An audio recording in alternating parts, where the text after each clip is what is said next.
जय जय राम। सादा नमन परम प्यारे राम, परम पूज्य गुरुजन, परम दिव्य आत्माएं और आप सबके मंगलाशीष लिए परमेश्वर कारण कृपा करके अपने श्री चरणों में लेकर आए। उनका बारंबार धन्यवाद, अनंत बार धन्यवाद, अनंत बार धन्यवाद, अनंत बार धन्यवाद।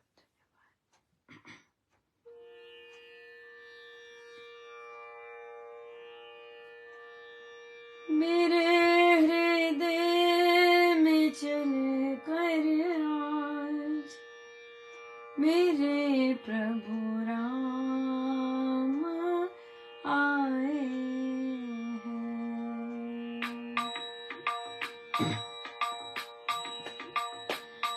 मेरे हृदय में चल कर आज मेरे प्रभु राम आए हैं। मेरे हृदय में चल कर आज मेरे प्रभु राम आए हैं। बजाओ ढोल तुम स्वागत में मेरे प्रभु राम आए हैं।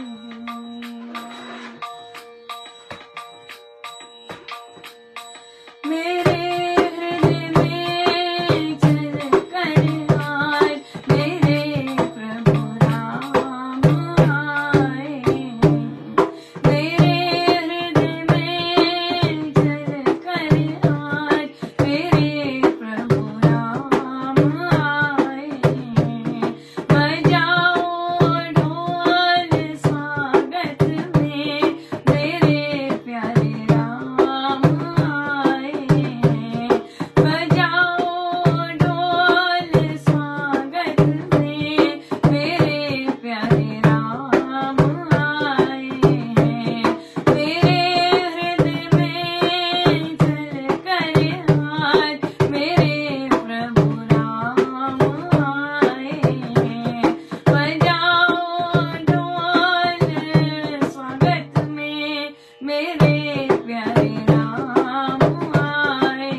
श्री कथा प्रकाश जी।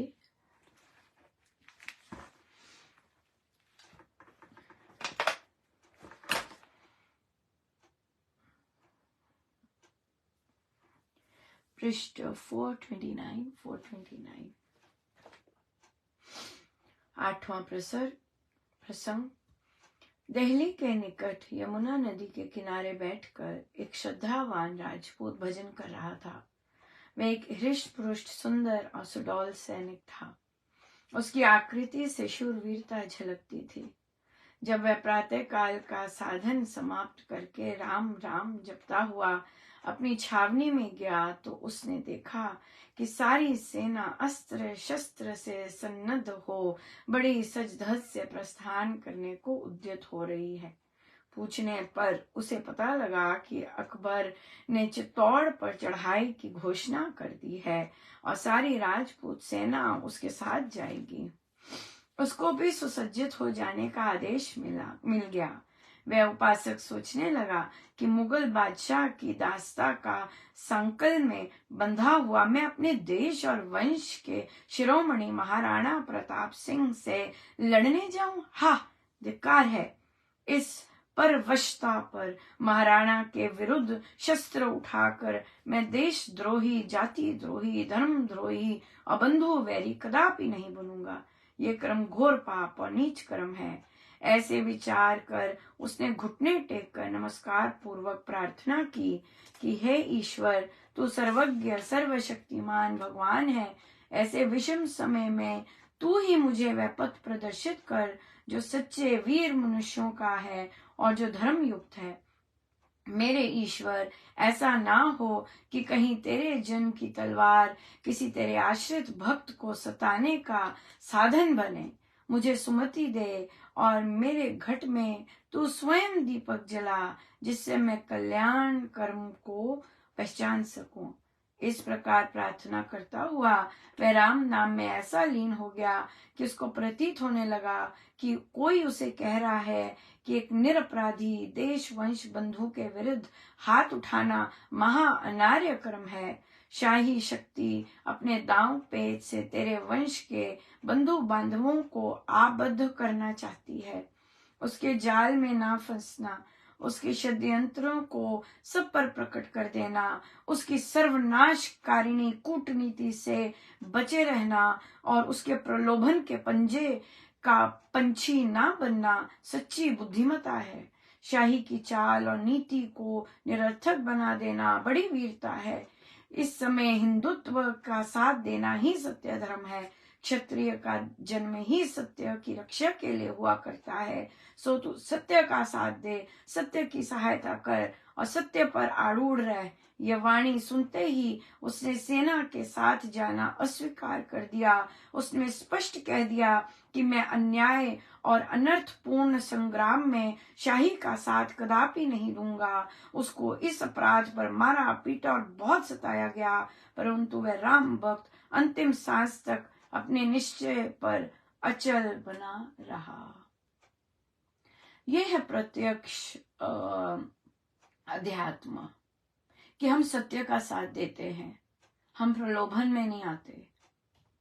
राइट? सत्य का साथ है, सिंपल बात है। अगर कोई आपको सत्संग करने को कहता है, क्या वह सत्य का पथ नहीं है?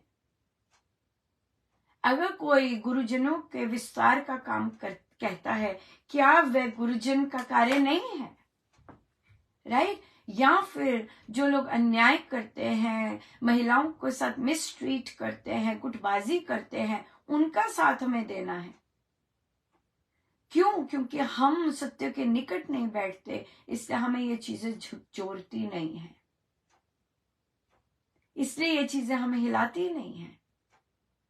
हम जिन लोगों ने गलत किया होता है, जिन लोगों ने दूसरे लोगों का बिल्कुल, आप देखिए, अगर अकेली महिला है उसका बार बार अपमान करते हैं उस पावन स्थिति पे, और भजन क्या गाते हैं?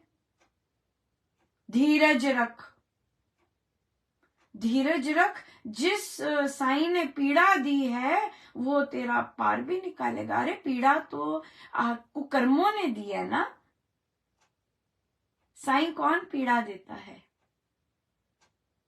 हाँ, कौन पीड़ा देता है? साईं। आप सामने बैठते हैं गुरुजनों के, और गुरुजन जो बोल रहे होते हैं वही नहीं पल्ले पड़ता। महाराज कितनी बार सामने ही तो बैठे होते हैं और बोलते हैं कि भाई प्रभु कभी किसी का अहित नहीं सोचते, कभी किसी को दुख नहीं देते, और हम बार बार वही भजन गाते हैं कि भाई कि भाई हमें तूने जो जिस साईं ने हमें दुख दिया है, जिस साईं ने हमें ये पीड़ा दी है, वही इसका निवारण करेगा। अपना तो कुछ लेना ही नहीं, अपने कुकर्मों की तरफ तो देखना ही नहीं।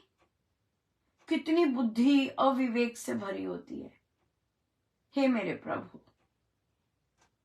राइट, कि भाई हम कि ये कितनी क्लैरिटी है इस चीज में। जब हम प्रभु के लिए ये भजन गाते हैं, धीरज रख, जिस साईं ने तेरे को ये पीड़ा दी है, दुख दिया है, वही तेरे को इससे पार उठाएगा। कितनी क्लियर है कि आपको कोई अंडरस्टैंडिंग नहीं है उस प्रभु की, उन गुरुजनों का कुछ भी लेश मात्र नहीं आपको छू रहा कि कैसे वो साईं जो प्रेम करता है, जो माँ है, वो कैसे किसी को दुख दे सकता है। और हम बड़े बलाढ्य से गाते हैं ये वाला, धीरज रख, जिस साईं ने तेरे को ये दुख दिया है, पीड़ा दी है, वही इसका निवारण करेगा। नहीं, कर्म है, कर्म है जो पीड़ा देते हैं और देते आएंगे, ना कि गुरु। गुरु का तो के लिए तो धोखेबाज किया होता है ना, गुरु के साथ तो छल किया होता है, गुरु के साथ छल करते हैं, उनकी आज्ञाओं का उल्लंघन करते हैं, उनकी आज्ञाओं की तरफ, उनकी इच्छा की तरफ पीठ करते हैं। तो कैसे कैसे कैसे कैसे कैसे निवारण होगा? राइट, तो ये कॉन्सेप्ट्स ठीक नहीं है। कॉन्सेप्ट्स तो है, मेरे राम तो दुख दे ही नहीं सकते, मुझे सुधरना और मैं सुधर नहीं रही या रहा। राइट, मैं सुधर नहीं रहा, ये बात होती है। ये बात होती है। सो आज बहुत बहुत कृपा में हमारा रहा, और आज सुबह सुबह आप लोगों के सुबह सुंदरकांड जी की बैठक होती है, जो कि बहुत जबरदस्त बैठक होती है। वो बहुत जबरदस्त क्वेश्चंस आते हैं और जो बहुत जबरदस्त प्रश्न होते हैं अपने आप की थिंकिंग और अपने आप का। ये देखिए, ये है सारा बिल्कुल एग्जैक्टली जो हमारे इन्वायरमेंट्स में चल रहा होता है, सारा वही चीज है। कहते हैं कि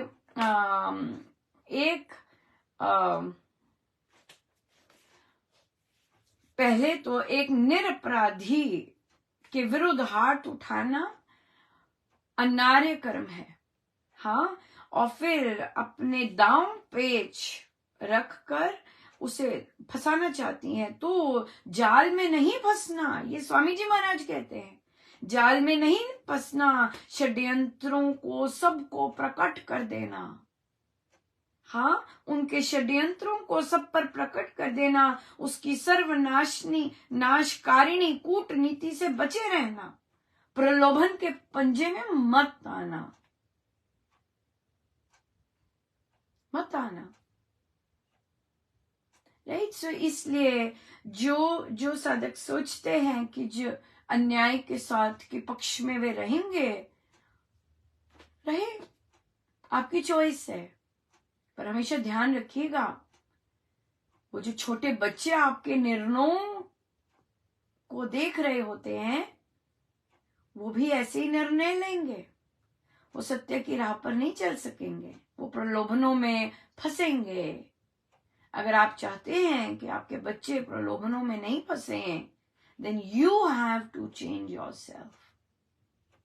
You have to make those strong decisions, right? Otherwise, yeah, ऐसा हर कोई गिरता है, right? हर कोई गिरता है, हर कोई अपने जीवन में रॉन्ग डिसीजंस लेता है, लेकिन उसको ठीक करने के मौका प्रभु देते हैं। और हमें लेना चाहिए वो मौका। पर ये अपनी अपनी जर्नी होती है, कोई किसी को कह नहीं सकता, राइट, कोई किसी को कह नहीं सकता। सो बहुत बहुत कृपा है गुरुजनों की, बहुत ज्यादा कृपा है। और हमारे पास प्रश्न इसी चीज से रिलेटेड आया है। प्रश्न आया फैमिली फ्रेंड्स का, वहां पर और समाज का आया है, और हम उसे अपने पर और अपने परिवार पर वापस लेके जाएंगे, राइट, क्योंकि हमें समाज, हमारे गुरुजन समाज सुधार की बात नहीं करते हैं, और हमारे गुरुजन सबसे पहले अपने आप को सुधारने की बात करते हैं, राइट। तो यहाँ पे जो जिनका आया प्रश्न, तो उन्होंने कहा कि उनके फैमिली फ्रेंड्स है, उनका बच्चा डॉक्टर है, शुरू से लेके टॉपर है। देखिए, अगर कोई टॉपर है इसका मतलब ये नहीं कि वो चरित्रवान है। There is no relationship between सदाचार and topping in every class. मैं जानती हूं एक परिवार को जिसमें जो लड़का वो बहुत IIT टॉपर, राइट, लेकिन उसे अपनी पत्नी जो कि बहुत इंटेलिजेंट क्रिएटिव थी, उसके साथ बिहेव करना नहीं आता था।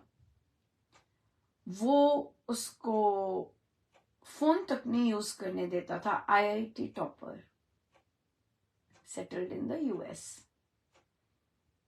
राइट। सो टॉप क्लास में टॉप कर रहा है बच्चा, डॉक्टर है, हम गारंटी नहीं दे सकते कि वो चरित्रवान है, पर सबने कहा कि बहुत अच्छी फैमिली है, बहुत अच्छे लोग हैं, बिल्कुल।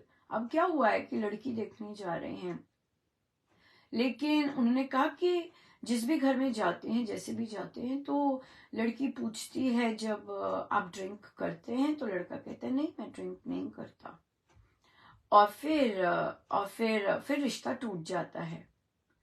लड़की को लगता है मॉडर्न नहीं है, ऐसा उन्होंने सोचा। तो अब देखिए, लड़की सिर्फ देखने जा रहे हैं,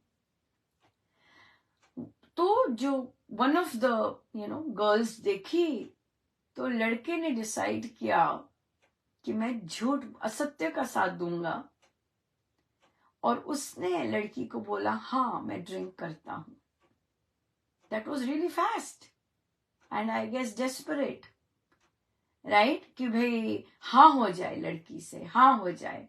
तो उसने उस हाँ को हाँ में कन्वर्ट करने के लिए झूठ बोल दिया, जो कि नींव होती है मैरिज की, कि झूठ बोल दिया कि हाँ मैं ड्रिंक करता हूं। काम नहीं बनना था। लड़की ने पूछा कौन सी ड्रिंक करते हैं, कौन सा ब्रांड पीते हैं, तो वो झूठ बोल रहा था और वो पकड़ा गया ऑब्वियसली। फिर रिलेशनशिप वहां आगे बात नहीं बनी। तो साधकों ने बोला कि ओ समाज में ऐसा हो रहा है, समाज में ऐसा हो रहा है। नहीं, पेरेंट्स हैं जो कि बच्चा अच्छा है लेकिन स्ट्रांगली रूटेड नहीं है, कभी भी गिर सकता है। अपना जो भी वैल्यू सिस्टम जब वो देख रहा है, ओ यहाँ पे तो मेरे जैसे चलते ही नहीं है, let me gel into the company, जो कि हमारे साधक समाज में भी होता है, राइट, बिल्कुल होता है।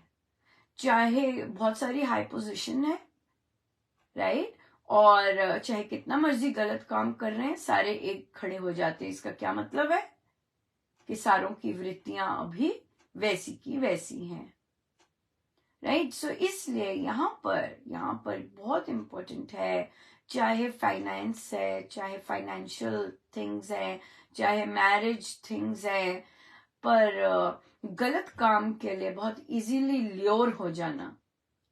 यस, अन्याय कर रहे हैं, पता है गलत काम कर रहे हैं, उसके बावजूद जो प्रलोभन दिया जाता है, you are an easy bet, right, you are an easy bet. Hey, आप मुझे ट्रस्ट में ले रहे हैं, बट डोंट थिंक कि आपकी मेरी वोट है, यू आर नॉट बाइंग मी। ये नहीं कह सकते। क्यों नहीं कह सकते? बिकॉज हम प्रलोभन में फंस गए होते हैं और अब हमारे पास ना करने की शक्ति नहीं होती।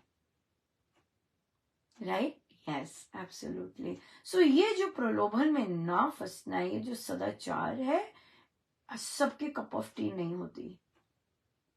क्यों? क्योंकि लोगों ने साधकों ने अपनी कामनाओं पर फोकस नहीं किया होता।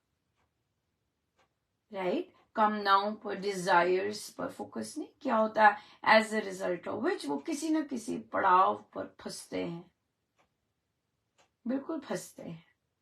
और जब वो फंसते हैं तो फिर यस, राइट। सो इसलिए समाज में क्या चल रहा है, वो साधक जो बच्चे हैं, जो गुरुजनों के रास्ते पर चलना शुरू करते हैं बचपन से, तो हम उनको कैसे उनके साथ कैसी कॉन्वर्सेशन करें, ये बहुत इम्पोर्टेंट है। राइट, तो सबसे पहले, और क्योंकि मेरी कंपनी जो है वो साधक परिवारों में है, और डेफिनेटली जो कार्य क्षेत्र में भी है, बहुत स्ट्रांग लोग हैं, लेकिन वहां उनकी भी बस होती है, कहीं उनकी भी बस होती है। राइट, तो जो स्पिरिचुअलिस्ट, जो स्वामी जी महाराज के वैल्यू सिस्टम पर चलता है, वहां पे फ्रस्ट्रेशन नाम नहीं आता।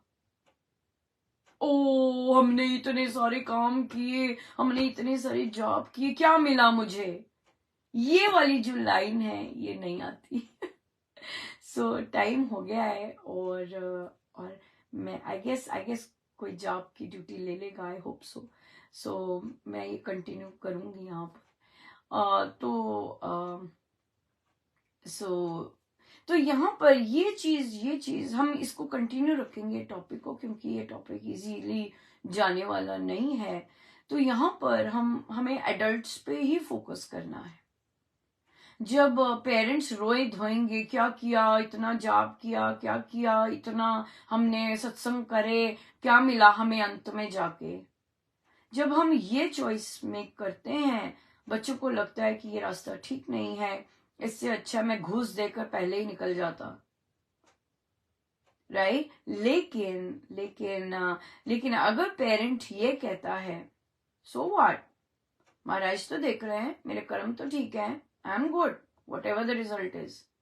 अगर पेरेंट अपने आप को इस तरह बोलता है घर में, सो व्हाट, इसमें क्या, वही तो चैलेंजेस हैं, बट एटलीस्ट मेरा रास्ता बिल्कुल सही है। और life is all about facing challenges, और उसमें सॉल्यूशंस हम कैसे निकालते हैं, ये जो आंसर होता है यहाँ पर बच्चों को खनकता है, और फिर वे वो डिसीजंस लेते हैं जो कि उनकी जो एनर्जी है अंदर की, वो सकारात्मक ऊपर लेके जाता है। राइट, तो इसलिए पेरेंट्स को सही डिसीजन लेने हैं। सो व्हाट बेटा, काम तो हम अच्छे कर रहे हैं ना, हमने फल पे क्या जाना है, काम ठीक करना चाहिए, काम प्रभु से संयुक्त होके करना बहुत बहुत जरूरी है, एज कंपेयर टू फल पर जाना, क्या मिला क्या मिला क्या मिला। राइट, ये जो क्या मिला ये तो हमारी साधना ही नहीं है। क्या मिला मुझे, है ना, ये संसारी लोगों की बातें हैं। राइट, हाँ जी, मुझे पता है टाइम अप है, आप कोई जॉब शुरू कर सकते हैं। राइट, जो सपोर्ट है वो जॉब शुरू कर सकते हैं, मुझे पता है, मैंने बोल दिया है टाइम अप है। सो इसलिए एडल्ट्स को अपनी विचारधारा ठीक करनी है। एडल्ट्स को गुरुजनों के कॉन्सेप्ट सही तरह से करने हैं, ताकि पहले वे, अब देखिए, आप देखिए, बहुत अच्छे महाराज मुझे रियल लाइफ में जो समाज में चलते हैं चीजें, जैसे हमने उस दिन डिस्कस किया था, एक संचालक जी को, जो आपको शायद जानते नहीं हैं, और आपको उनके पास जाके बोलना है सिर्फ कि मैं अमृतवाणी जी बहुत कर लेती हूँ, प्लीज आप मुझे देख लीजिए, सुन लीजिए, और अगर आपको ठीक लगे मेरी ड्यूटी लगाइए। ये कहना है लाइन, राइट। तो अब क्या है, ये मैंने देखा, संसारी एक महाराज ने दिखाया मुझे कि संसार में ऐसा हो रहा है कि in order to get noticed, how children, how young entrepreneurs are doing stuff to get noticed, such that उनका कोई स्टार्टअप है, उसको कोई फाइनेंस मिले, कोई कुछ करे to get noticed। वो संसार है, और संसार की चीजें आप अध्यात्मों में, अपने सत्संगों में खींच के हम तभी लाते हैं जब हम अध्यात्म में सुदृढ़ नहीं होते। तो जब हम सेम वही चीज है, आप आगे आके बैठिए, आप आगे आके रोज आके बैठिए, so that you get noticed by another संसारी person, right. You get notice, oh you are sitting there, oh you are sitting there. No, एक आध्यात्मिक ये नहीं करता है। आध्यात्मिक केवल अपने प्रभु के लिए जाता है और केवल उसे गुरु दिखते हैं, संसार नहीं दिखता। और वह अपने गुरु को आगे रख के बात करता है, उसका फल जो मर्जी हो, पर बात तो करनी है ना, गुरु को आगे रख के बात करते हैं, राइट। ये चीज आ जाती है। दूसरी चीज ये आ जाती है कि जैसे मैंने कितने लोगों को सत्संगों के लिए कहा, उन्होंने लोग देखे, उन्होंने लोगों को देख के अपना निर्णय नो लिया, गुरु को नहीं देखा। वृद्धि आस्तिक भाव की मेरे गुरु का आदेश है। अगर कोई लेके आया है वृद्धि आस्तिक भाव की, कीजिए राम नाम विस्तार, तो हमने लोगों को देखा, वो जो संसारी हैं, लोगों को देखा कि ये कह रही है, लोगों को देखा कि दूसरों ने क्या राय दी है। लेकिन उनमें से हमेशा ऐसे ही होता है, इतने सारों को बोला जाता है, उसमें से कुछ ही दाने निकलते हैं। और देखिए, उन दानों ने गुरु को देखा, गुरु को आमंत्रित किया अपने घर, आइए प्रभु विराजिए। हाँ, और फिर गुरु को आगे रख के, गुरु दिखे, गुरु को आगे रखा, गुरु को आमंत्रित किया, और देखिए कितने महीने हो गए हैं, बहुत महीने हो गए हैं, और कैसी दिन प्रतिदिन ग्रोथ होती जा रही है, दिन प्रतिदिन ग्रोथ, राइट। सो किस चीज में ग्रोथ हो रही है? ओवरऑल ग्रोथ, गाने में, अपने दृष्टिकोण में, राइट। तो कई बार क्या होता है कि कई लोग कई संगति से संयुक्त होते हैं, तो वो क्या करते हैं, सिर्फ गाने में उनकी ग्रोथ होती है। अरे वाह वाह वाह, गा रहे हैं, बहुत अच्छा गा रहे हैं, पर जब सोच होती है, सोच वहीं की वहीं होती है। क्यों? क्योंकि जिसकी संगति में वे हैं, उनकी सोच वैसी है, वो सोच में ग्रोथ नहीं ला सकते, राइट। वो सोच में ग्रोथ नहीं ला सकते क्योंकि वो स्वयं वैसे हैं। वो क्या ग्रोथ लाएंगे, राइट। तो इसलिए पेरेंट्स को, एडल्ट्स को खुद पहले इस पर काम करना है। और जैसे महाराज ने कहा कि अब यूएस में साधना हो रही है, वैसे ही जाना है, सेम माइंड सेट के साथ जाना है।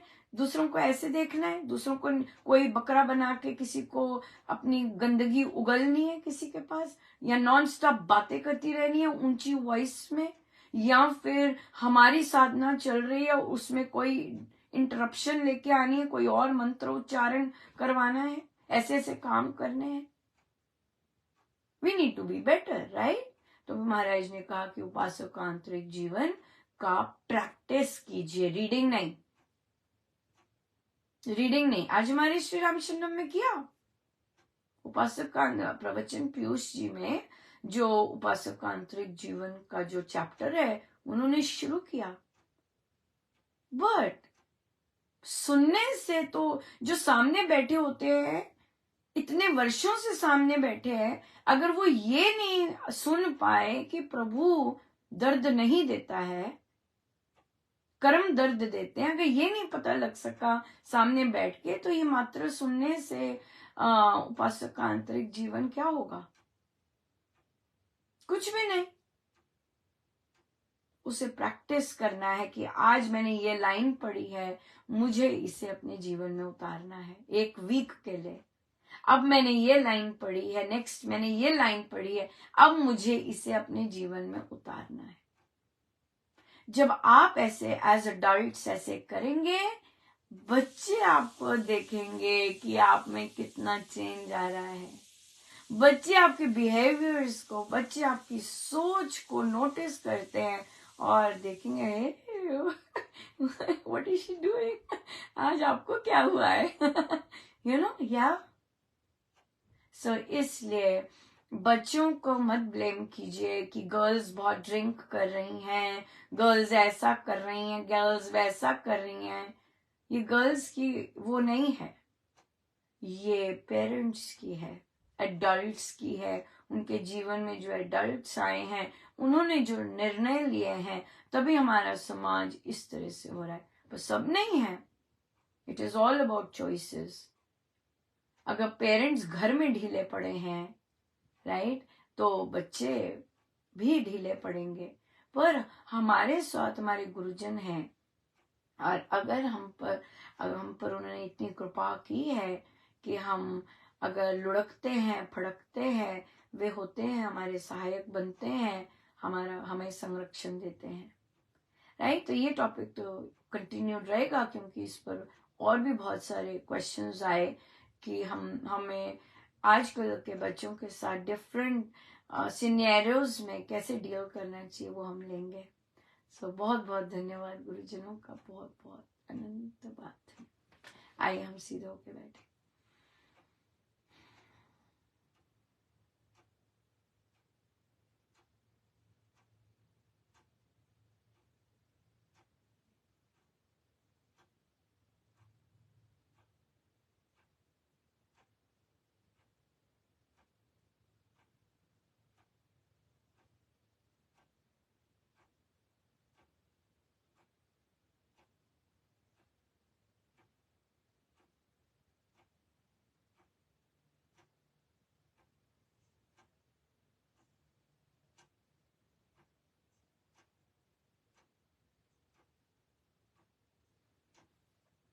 सब गुरुजनों का उनके श्री श्री चरणों में जय जय राम, जय जय।